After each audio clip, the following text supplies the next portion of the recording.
ডাম্পিংটা। আমরা 2021 সালে লালমোহন পৌরসভাকে গ্রিন পৌরসভা হিসেবে ডিক্লারেশন আমি কাজের সাথে সম্পৃক্ত ছিলাম। দুটোই ঠিক ছিল, কিন্তু ডাম্পিং করার জন্য তার কোনো জায়গা ছিল না।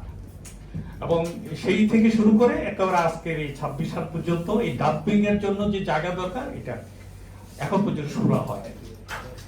একই সাথে হাতিয়া পৌরসভা এরাও প্রক্রিয়াটা শুরু করেছে এবং গত বছর তারা বলছে যে আমার এই ডাম্পিং যদি না হয় তাহলে আগামী বছর হাতিয়ার মধ্যে দ্বীপে এটা জলাবদ্ধতা হবে। আমি গত সপ্তাহের আগের সপ্তাহে হাতিয়া থেকে এসেছি, পুরো হাতিয়াটা এবার জলাবদ্ধতার রূপ দিয়েছে।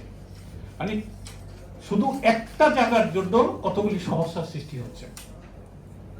এটা নিয়ে আমরা যখন কাজটা শুরু করলাম, আমরা গত ইন্টারিম গভর্নমেন্ট রাজি করাতে পেরেছি যে আমি মিউনিসিপ্যালিটি থেকে বেরিয়ে যাচ্ছি এই জন্য, কারণ পৌরসভাতে আমি যেতে চাচ্ছি।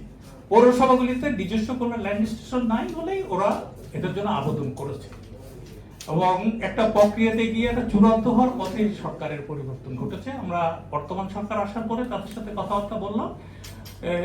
দুটো পৌরসভা ইতিমধ্যে আবেদন করেছে, কিন্তু সমস্যাটা হলো এটার জায়গাটা হলো ল্যান্ড মিনিস্ট্রি। আবার যাদের সমস্যা সেটা হলো আমাদের আবার স্থানীয় সরকার মন্ত্রণালয়। আবার এগুলি করতে গিয়ে পরিবেশ অধিদপ্তরের একটা ছাড়পত্র আগে ত্রিমুখী একটা দ্বন্দ্বের কারণে এটা এখন একটা মানে হযবরল অবস্থায় আছে। এখন আমরা যত রকমই চিন্তা ভাবনা করি না কেন, এই চিন্তার যে ঐক্যটা হওয়া উচিত সেই মানসিকতার যে পরিবর্তনটা এখনো হয়নি, এটা আমরা কি করবো আমরা জানি না। আমরা যারা পরিবেশ আন্দোলন করি আমরা এই জায়গাটা গিয়ে খুব চিন্তিত থাকি।